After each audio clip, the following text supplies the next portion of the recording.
The following is a Comfortably Zoned Radio Network production.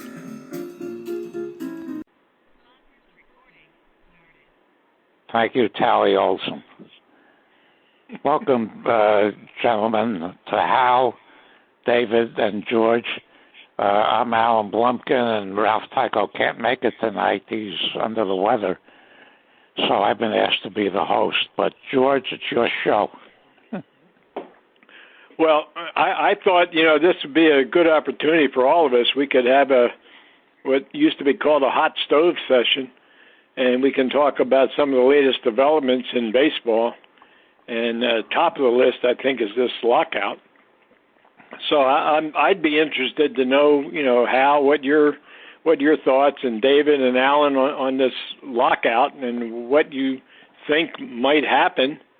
If it's going to continue, or if this is just, a PR stunt, and baseball is in jeopardy as far as I'm concerned, and this might be something that's really going to hurt the game. So, Hal, I'm interested to know what you think about it. Well, I think you're right, George.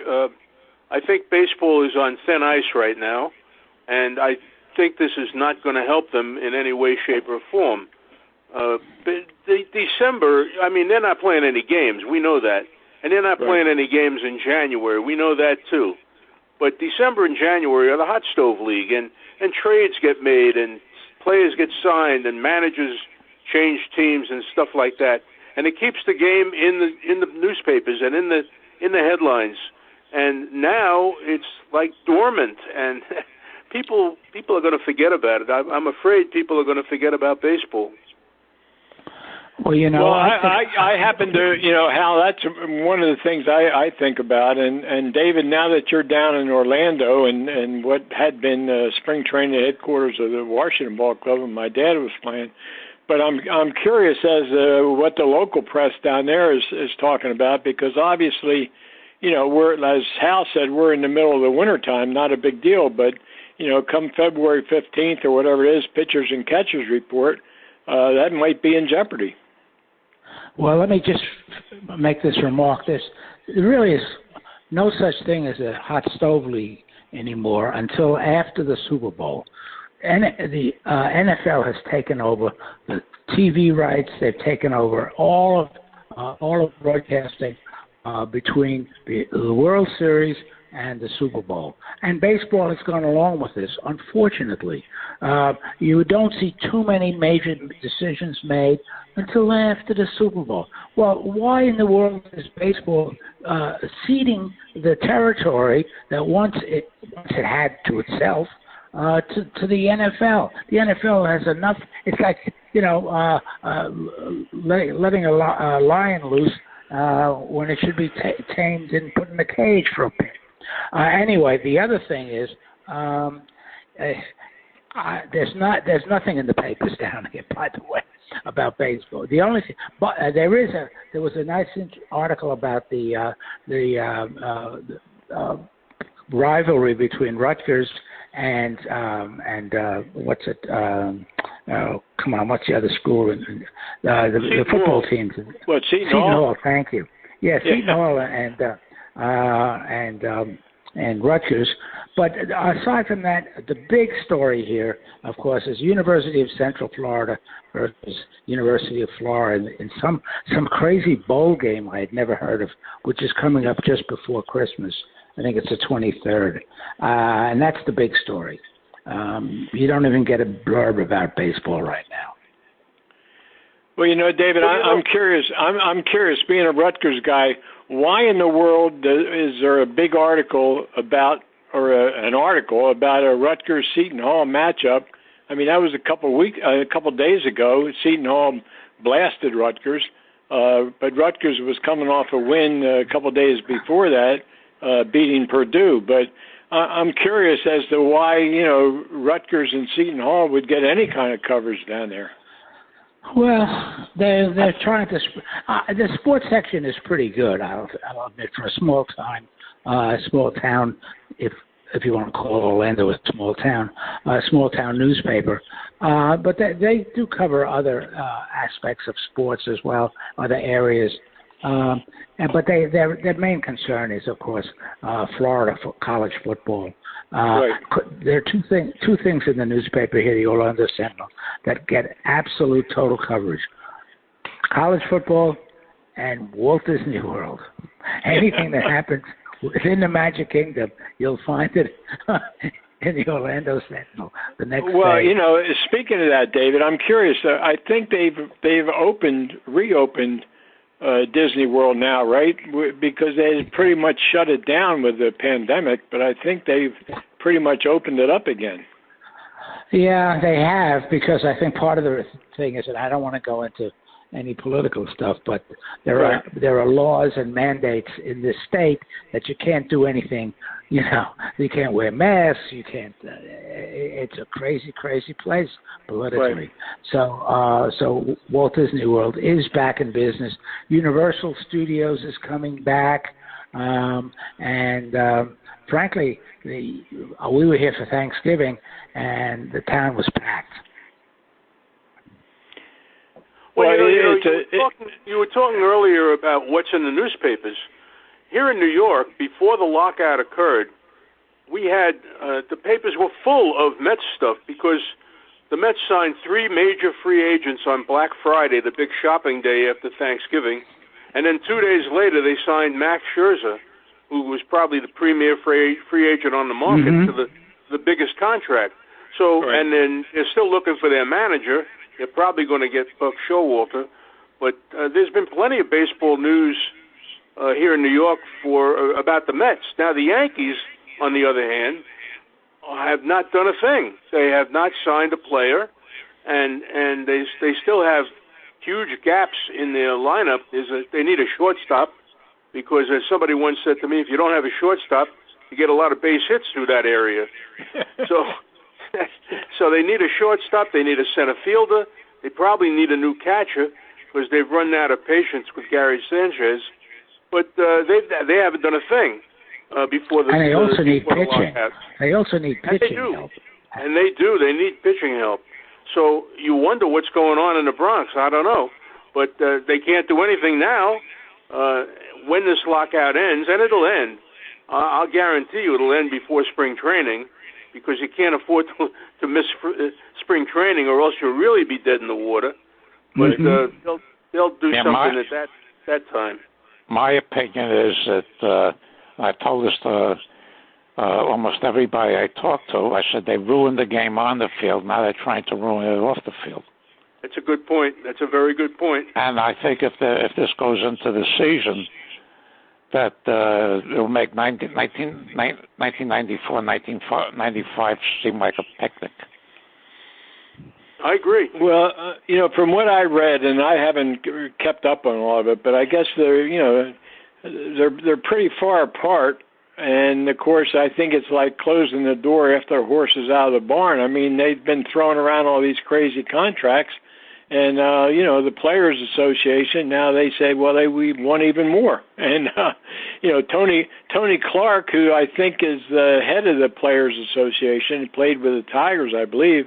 I met him when my dad was inducted into the Trenton Thunder Hall of Fame, because that was the first year that Trenton Thunder was playing, and they were a Detroit farm club. And then, Tony had quite a good major league career, but obviously, he's siding on the Players Association side, and our good friend Manfred, or whatever his name is owner's pawn, and the owners got their back up, and they're not going to give in. Manfred makes Bowie Kuhn look good. Before the lockout, they were giving in pretty good with monster contracts for a bunch of free agents. Yeah. I mean, it was outrageous. Some of the contracts that they handed out in the weeks before the lockout were just outrageous. Right. The budgets of small countries you were talking about. And if they're crying poverty, then you can't cry poverty and pay Max Scherzer $43 million a year. That's a lot of money. Yeah. Well, the thing about the contracts, what I don't understand, maybe you guys can tell, they've signed these contracts. Now, with a lockout, those players, those multi-millionaire players, they don't get any any money now, do they? Well, I don't think they got any money in the past in the off season. I think they only get paid starting April 1st. Well, that could be how. I'm not sure under the new contracts, but I know when my dad was playing, they only signed 1-year contracts. So, come February, if they didn't sign, they were considered a holdout. So there wasn't such a thing as a lockout, but there was a holdout, and most of the players. Reserve clause in those days. The reserve clause. The reserve clause was in effect until 1976. Right. And also, I think a lot of it is agent-driven. Oh, without question. But Scott Boras and company are telling Clark what to do. Right. Mm. Yeah, they would tell their clients. You're talking about the agents. I mean, I had to deal with some agents over the years, and agent would tell them what to do and hold out or whatever it is. All-Star game. I know a couple of them. We talked about this before. A couple of them opted not even to play in an All-Star game. Well, I think that was. Yeah, I mean, I think that was on the advice of the players' agents. Say, why risk your career or whatever, getting hurt? So we recommend you don't. Where it used to be such a great honor to be named an All-Star, now it's a question of whether or not they want to do it because it would hurt their jeopardize their multi-million-dollar contract. Well, the All-Star game has become a joke, in my opinion. Right. A weekend joke, not even a one-day joke. It stretches out over 3-4 days. It's terrible. Yeah. Yeah, they have. I always call it now. I call it a made-for-television event. I mean, it used to be correct. You're 100% correct. I don't even think last year. I think I might have watched one inning. I mean, I had no interest in it, and it used to be such a great honor.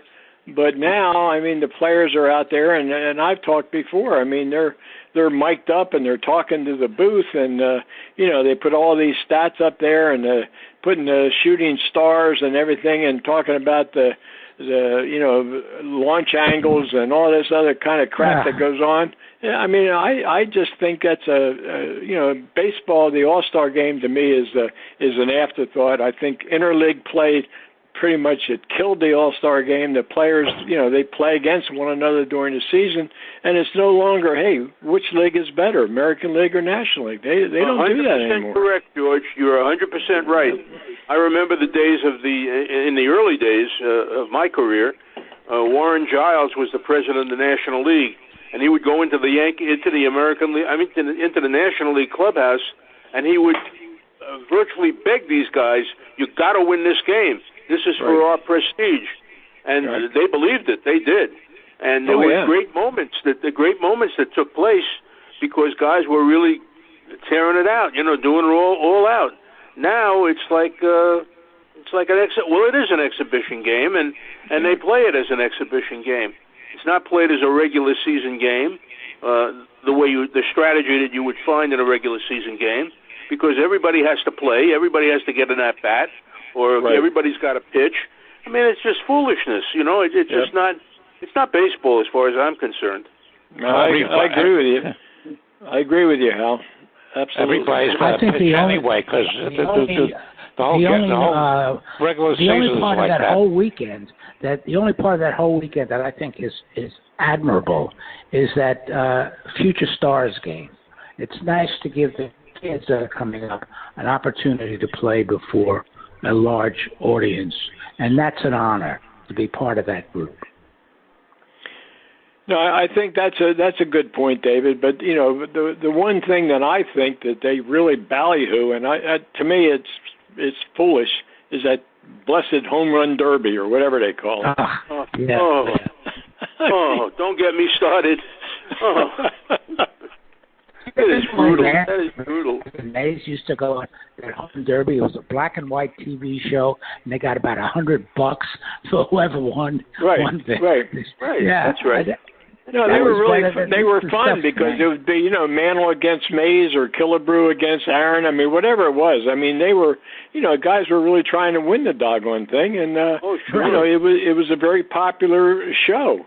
But this thing with whatever they do, I don't know how many home runs they have, 100 home runs or something to win the thing. I mean, it's crazy. Guys are screwing up their swing just going for the seats. Yeah. That happened here in New York. David Wright was never quite the same after he won the home run contest one year. Yeah, and of course it's a separate admission, I believe, on a different night. It's not the night of the All-Star game. No, you have to buy the package. You have to buy the package. Yeah. The home run derby, the All-Star game, and the Futures game. And hey, Alan, how much does that cost you for the package? They give you a discount? It didn't cost me anything. But I went to the 77 All-Star game up at the old Yankee Stadium, and I was all the way in the upper deck behind home plate. It was like 105 degrees, and it cost me $15. Yeah, but that was 1977. Yeah. And one of my great moments, they introduced Bowie Kuhn, who the year before had sat in the first Sunday night World Series game, and, with no overcoat. Of course, he probably had 20 pairs of thermals underneath. And then they said it was like 105 degrees. So I yelled, I wonder if the SOB is wearing an overcoat to show it isn't hot. But then I have a friend of mine that was going to Yankee games in 2008, the last year of the old Yankee Stadium. And he got, this is 2008, and he got the package, the whole package of the three with $500. This is 13 years ago. God knows what it is now. That was big money. Yeah, that was big money then. Baseball had always been a relatively inexpensive attraction. NBA and college football and pro football, the ticket prices kept going up and up and up. And baseball, for a while, was still a reasonable afternoon's outing for a family of four. Not anymore. Right. Yeah, and how many, David, how many of those afternoons do you have? Not many. No, virtually none. Or the Sunday doubleheaders. Right. At one price, one admission. Well, this past season, what they did, they shafted people who would buy tickets for a 9-inning night game, and then some game would get rained out, and they play it in an afternoon night game, separate admissions. Mm-hmm. And they get 7 innings because they made the rain out into, even though there was, a block of time between the first and second game. Yeah, that 7-inning thing was outrageous. That was one of the worst crimes committed against baseball. They did that years ago. Yeah, that's part of the deterioration of the game we once loved. Right? Absolutely. 7 innings instead of 9 innings. Yeah. That's crazy. Part of it all, Yep. Yeah. Like these poor athletes couldn't play 2 more innings, right? They're so under such pressure. David, and no, that's true. And then, look also, I know we're talking about, ancient history, but the new way the game is played, how many complete games does a pitcher have today? I mean, they get a quality start. They go 5 innings, 6 innings, or whatever it is. Somebody led the league with 3. Led the majors with 3. Is that right? And there's a bunch of teams that didn't have anybody with enough innings to qualify for the American League title. The Major League title, and the Pirates had the pitcher the high innings pitcher was a pitcher who pitched 124 innings last year. And when I pointed out this on one of the Facebook sites I'm on about the American League not having a pitcher that pitched over 193 innings, I think the number was. Somebody put one of these stat heads puts down this is the way game has evolved. I answered him. I said, it hasn't evolved. It's devolved. Yeah. That's right. That's right. It's a different game. It's not the game I grew up with. No. Not the game I loved as a kid. Okay, MLB Network last week they were televising seventh game of various World Series. So one of the one they had on was the seventh game of the 1952 World Series. Right, Dodgers and the Yankees. Yeah, and I watched that, and it was I still it brought back all the old memories. Sure. I realize that everybody from that game, except for Carl Erskine, is gone. But there's still a thrill watching this. It's a different game. Yeah. The game has. They will tell you it's evolved, and I agree with you. It's devolved. It's just not the same game. Just the very fact that they're measuring exit velocity and spin rates and stuff like that. I mean, what difference does it make how fast the ball gets out of the ballpark as long as it gets out of the ballpark and it's a home run? A home run is a home run. But the analytics people and the algorithm people, one of which is my grandson. I love him to the moon, but he's an algorithm guy and he's a computer science guy, and he talks to me sometimes. I don't understand what he's talking about, but that's the way it is, you know. The one thing I hate about them is they try to reduce everything to numbers. That's right, and you can't. I know. And I've written this 100 times if I've written it once. Baseball is unpredictable. You never know what's going to happen. Casey Stengel once said, come to the ballpark, you'll see something you never saw before. And he was right. Right. And that's the charm of the game. And they don't understand that. They just don't get it. No. And so many of those abbreviations, you need a sort of cheat sheet just to read the sports pages sometimes when they start comparing these statistics. I don't know what half of them mean. Well, we've been down this road before, I know, and I know. I'll never stop. As long as they keep destroying my game, I'll never stop complaining about it. Yeah. Mm-hmm. I think we're all that way, Al. Absolutely. Yeah. Hey, I want to change subject just briefly, but and Alan, you might want to jump in here. I was very pleased with the Hall of Fame selections this year. No Harold Baines, Alan. So No. My feeling on it was I've been pushing Minnie Minoso for years. Right. Even before it became popular. You know what's liable to happen? He had a great career, and he contributed so much to the game. And he underwent a hell of a lot as the first Black Latin superstar. Apologies to Roberto Clemente, first Cuban, Black Cuban superstar. And I thought he should have gotten in there a long time ago. And when they admitted Baines, that ratcheted up a lot more in me. Okay, What about Gil Rogers? Liable to happen?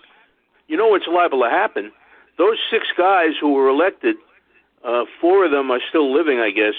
Oliva, Jim Cott. Well, those are the only 2 that are still alive. They may be the only 2. Yeah, the only 2 are still alive.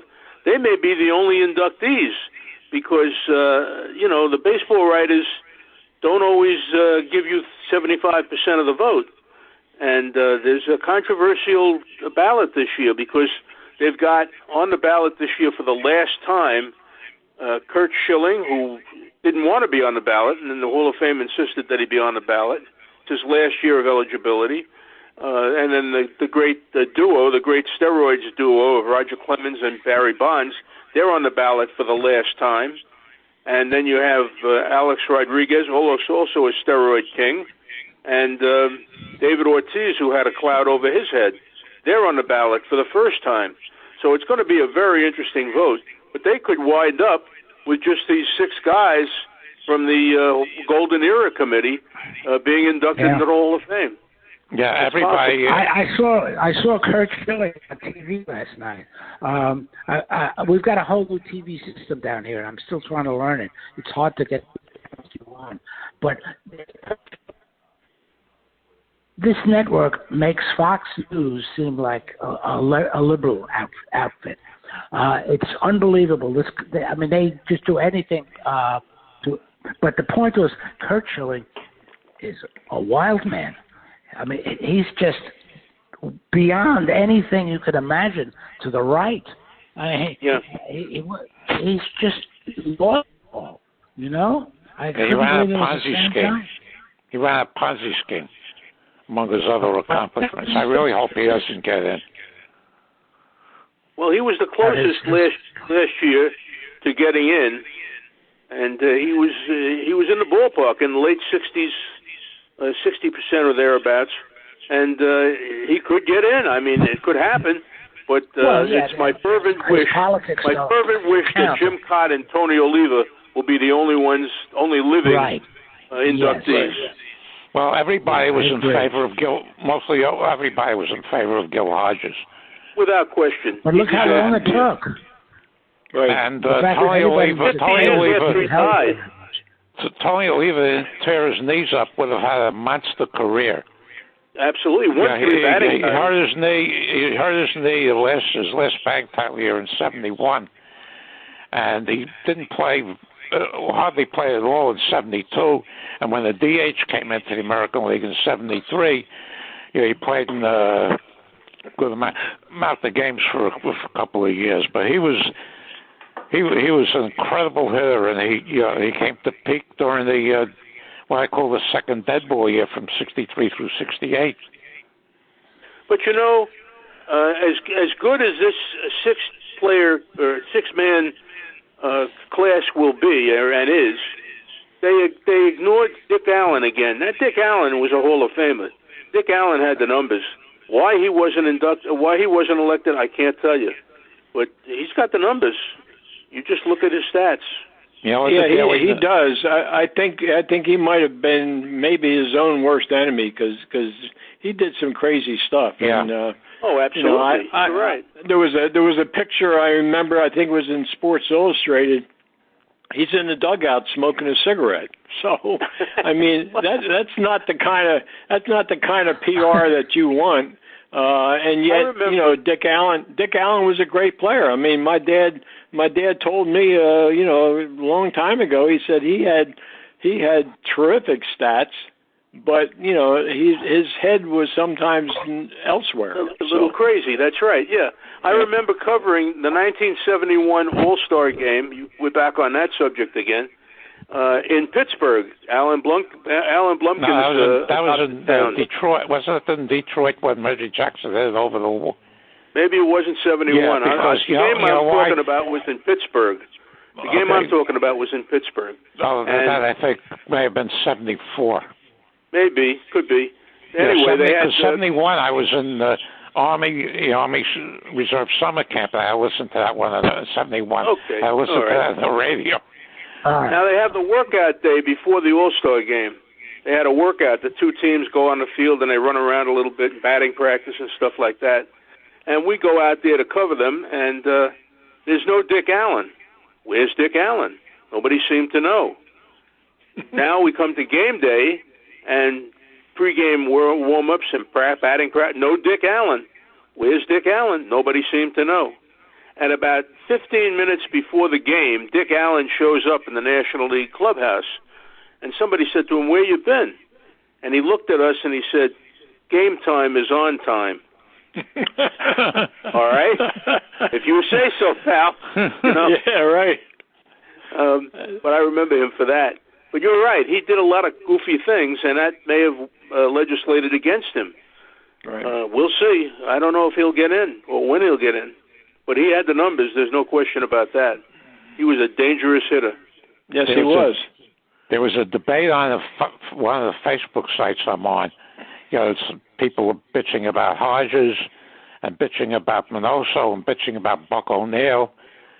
And I decided not to comment or respond on this because I learned that lesson the hard way quite a while ago. You think you're dealing with idiots, and a lot of this stuff degenerates into name calling. Right. And I'm not on Facebook for that sort of stuff. Yeah, I've seen that. I'm on Facebook quite a bit, but I try to, keep it in context with what we're talking about. But I see stuff on Facebook. I mean, they're calling each other names and questioning their mental state. I mean, all that stuff. I mean, I know. Yeah. I guess they do it, because it's anonymous or whatever. But you don't say it to somebody's face, but you can tell them, on the internet. And get away with it. Yeah, well, a couple of years ago, somebody from one of the sites posted up a picture of Nolan Ryan, and I was the first responder. And I put down overrated in capitals with an exclamation point. And you should have seen I created a firestorm there. So he struck, and all these people do is look at his no-hitters and strikeouts. He has the all-time record for walks. He has the all-time record for. He had lost more games than any pitcher in the 20th century. He never came close to winning a Cy Young Award, and he always pitched to the level of the teams he was on. He never made these teams better. Yeah, but Alan, he was a scary pitcher. I know Every time that. he pitched, you saw he was. Said, why do you hate Nolan Ryan? I said, I don't hate Nolan Ryan. Just you're looking at what I see in the. On Baseball Reference, in the record books there. I don't hate him personally. Why should I? Right. I had to laugh because I think he got as much publicity as anything when he punched out Robin Ventura. Yeah. That's right. That's right. He throws at Ventura. Ventura charges at him, and I think Nolan Ryan hit Ventura with about 3 punches before Ventura even reacted. So he got him in a headlock, and he started unloading on him. Right. And but as far as that, and say Buck O'Neill hit 250 in the Negro Leagues. Buck O'Neill did more for Negro Leagues probably than any player ever did. Right. Yeah, he was a great ambassador for baseball. Exactly, yeah. Yeah, he was, absolutely. And when they were doing the Ken Burns series, Buck O'Neill was the only one of the talking heads that I could tolerate. Right. But, and he helped create the Negro League Baseball Museum in Kansas City. That's right. And he did so much. And when I did a podcast with David Nemec on Friday, and he told me about Bud Fowler, who I knew virtually nothing about. Yeah, I didn't either, Alan. I didn't either. I didn't even look it up because that's a name in the past that I wasn't aware of. But I guess he was one of the early proponents of blacks in baseball, I believe. Yeah, he was active in the late 1890s, I think, in what David told me, in the first decade of the 20th century. And and David told me that he was that generation's Satchel Paige. Wherever the buck was, he would go for it. Satchel Paige, so somebody wrote an excellent biography on him, an author named Larry Tye, a number of years ago, and he said Satchel was the first free agent. The title of his autobiography is "Maybe I'll Pitch Forever." He almost did. Yeah, he did. Because he was what? He was into his 40s, I think, wasn't he? When the Indians brought him up. 42. Yeah. If you believe the commonly accepted birth date now. Right. Now I got another question on the guys that have been this year's class, when the Veterans Committee or Golden Era Committee, or whatever. Do they have the same kind of plaque and the same kind of? Oh yeah. They do. Okay. Yes, they do. So, all right. So everything is the same as if you were the sports writers, gave the award to whoever would be. the Veterans or Golden Age Committee, those guys are held in the same esteem as Harold Baines is right there with Ty Cobb, baby. Right. Okay. I think, Alan, that's what set you off with Harold Baines, because you said, comparing a Harold Baines to a Ty Cobb or Babe Ruth or whatever. Who the hell is Harold Baines? Nobody even knew who the guy was. There's one year, a number of years ago, where the Hall of Fame, the writers didn't elect anybody, and the Hall of Fame, they put in Jacob Ruppert, who was the Yankee, the one who. The owner who founded the Yankee dynasty. One was a player umpire named Hank O'Day, and the other was another player from the 19th century, all of whom were long gone. So nobody went up there, drove up there to see this, because there was nobody that could relate to. Right. Now, that brings up another subject that bothers me, is that, a lot of times guys, and Gil Rogers is an example. I mean, Gil was there for so long, and yet he finally gets elected after he's passed away. And I find that really, to me, if a player is in that category, it's such a great honor that he should be awarded that honor while he's still breathing. Well, he died very young. Unfortunately, Gil died young. Too young. Yeah. No, he did. I know he did. But still, I mean, his numbers were still there, both as a player and a manager. It's true. I mean, but look how long it took for him to get elected. Only 50 years. 50 years after he died. I told people and there's a story about that. One year, he was on the ballot for the old timers, or whatever they want to call it, committee, and Roy Campanella had his automobile accident, was confined to a wheelchair. He was one of the voters, but he was not feeling well. He was not doing well, and he couldn't get to the meeting. So he wanted the meeting of the voters. So he wanted to vote remotely, which what everybody's doing these days, right? Remotely. And the Hall of Fame refused to accept his vote. Now, of course, he voted for Gil Rogers, and Gil fell one vote short of election that year. And that was, God knows how many years ago, 20, 30 years ago. Right.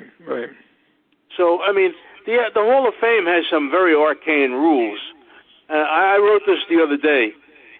The regular election of the Hall of Fame is about 400 baseball writers, and you have to get 75%, which would be about 300. You have to be approved by 300 writers. These committees have 16 members. 75% is 12 votes. Well, if you need 300 votes in the regular election, it's a lot easier to get 12 in the old-timers election. Well, Hal, that's why I ask whether or not the plaques and the same honor is given to the guys who were elected by the writers. Oh, yeah. So you're saying 300 or 400 writers as opposed to 16 players. So the other part of the players, which maybe you guys can tell me, how are those guys selected to those committees? I know there are a lot of Hall of Fame baseball players that are on the. There are also executives, and there are also media members. Right. And the thing is that when they had this special election to put in a whole bunch of Negro League figures in 2006, I think it was, 2004, Buck O'Neill and Minnie Minoso were alive at that time, and they did not get in because Minoso I know because they only played 3 years in the Negro Leagues. Yeah. But still, I mean, I think you're right about most of the time they try to get when they put somebody in, they try to get it so they can smell the roses. And DeRocher was one case where he put down that he didn't want to get into the Hall of Fame after he passed. And so they voted him in after he passed. Well, I just think again, there's so political Hall of Fame. I mean, I think it's a great honor, but there's some guys that are in there that I don't think, and maybe you guys don't agree, but guys like Hodges, who was up there so many times, and Minoso so many times, and you say, how in the world were they ever overlooked? Basically, David. Here's an interesting story for you. I have an interesting story for you. When I was going into clubhouses, which I haven't done in 10 years probably, when I was going into clubhouses to interview players, I would decide before I got in there who I wanted to talk to. And one year, near the end of his career, I decided I wanted to talk to Pudge Rodriguez because he had an interesting career and he had been with a couple of pennant winners and so forth. So I went into the clubhouse. I don't even remember what team he was on at that point. And I walked up to him and I introduced myself and I said, "Have you got a minute?" And he growled at me and I don't have any time. Get out. Okay. So I went about my business. Now, 1 year later, his last year in the major leagues, I decided to try again. And I went up to him and he was, "Hail fellow, well met." "Well, of course, whatever you need, pal." You know why? Because I was a Hall of Fame voter, and he knew it. So if you want a discussion in this in depth, that's what David Nemec and I did Friday night. And Ralph put it up Saturday. So David and I really got into this. So we got into the whole thing of all these players that most of whom were not deserving that Frankie Frisch and Charlie Gehringer put in. Frankie Frisch put they were buddies. Giants They're buddies. And Cardinals. Yeah, it was just Long George Kelly, right? Yeah, Alan? and Long George Kelly. Frankie Frisch got him in. Yeah, got Lindstrom in, got Chick Hafey in, he got Jesse Haynes. In fact, years ago when I first got to Facebook, there was some guy who would put up picture of every Hall of Famer on their birthday. So one time he puts up Jesse Haynes, and I commented that the only way this guy should have get into the Hall of Fame is by buying a ticket. And he removed the post because it wasn't positive. But there's a whole lot of these players that are in there and have no business being there, and even executives. I mean, Yorkie got in years before Jacob Ruppert. They never won a championship when Yorkie was there. Right. He was also a renowned racist. Renowned drunk.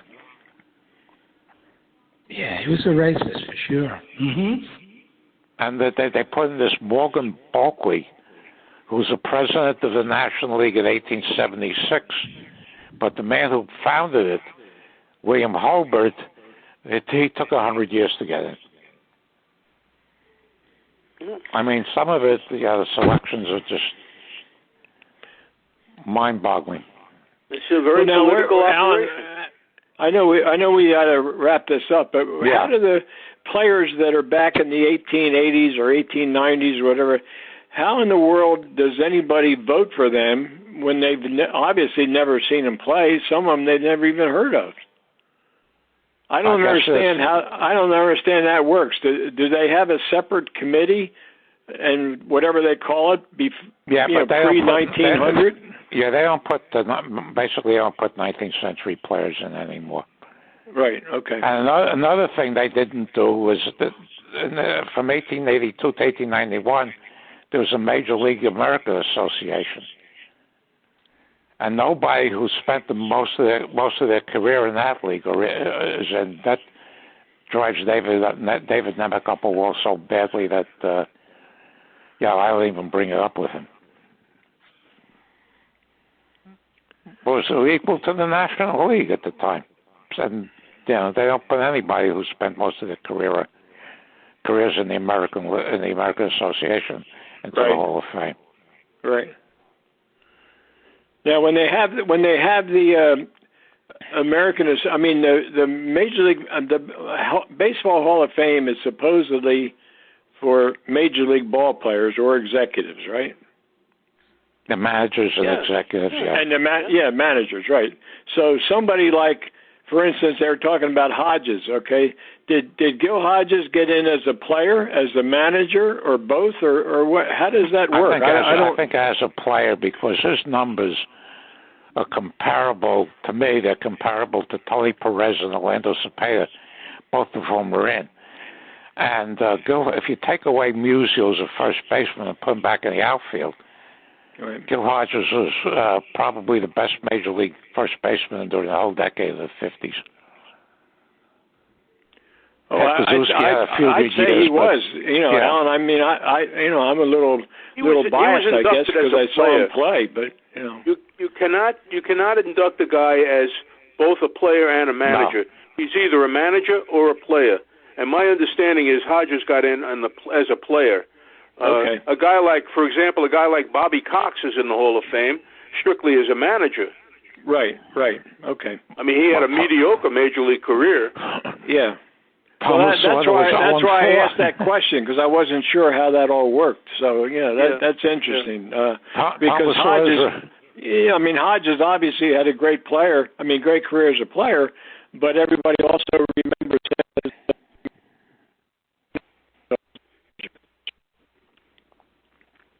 Is everybody gone? Is anybody still there?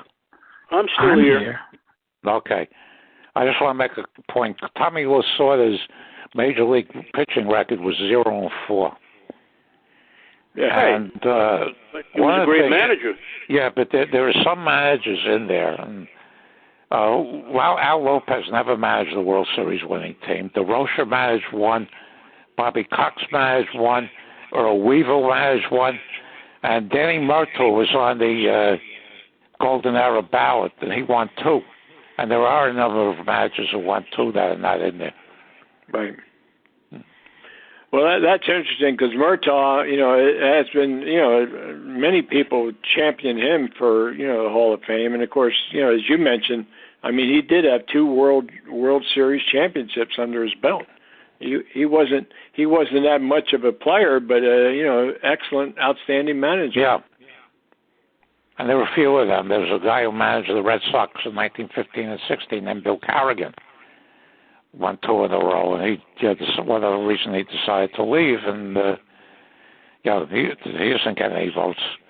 Yep. But you're right. It's very, very political when it comes down to the semi-marginal members, or marginal members or somewhat semi-marginal members. And it was supposed to be, when it originated in 1936, it was supposed to be just for the all-time greats. Right. But over the years, they diluted it.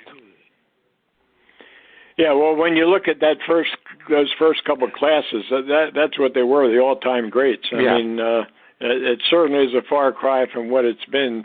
I mean, obviously, the guys like Williams and Musial and DiMaggio, Mantle, and all at the higher echelon. Yeah. But at the very beginning, I mean, that was such an honor. And, that first was at 35, 36, 37, whatever it is. But it opened in 36, yeah. Yeah, and the first exemption that they made was for reasons, was Lou Gehrig. You didn't have to wait that 5 year. Yeah, and they did the same thing, Clemente. Right, yep. Okay, guys, I guess we got to wrap it up, so we'll... Thank you, guys, for making this very interesting and enjoyable. It's too bad we do this only once a month. I mean, no, seriously, because you can't build an audience just once on a once-a-month show. No, because before the pandemic, we used to do it once a week. Right. I know that. We're all the same guys. We all know that. Okay, I'll try to push it to Ralph. And since I host the one with David Nemec, I can host George, I hosted the ones with you and Pam Henderson. Yeah. I can host. It's no big deal for me. Hey, I'm willing to do what everybody wants. I enjoy it, so whatever we can come up with is great. So okay. I want to wish all you guys a happy holiday. Same to you and everybody, all of you and your families. Yep. Thank you. Bye-bye, everybody. Stay well. Bye-bye. The proceeding has been a Comfortably Zoned network production. You are advised to keep your dreams wet, your humor dry, your children and grandchildren out of military recruiting offices and off the laps of clerics who wear dresses. Thank you for listening, everyone. Happy trails.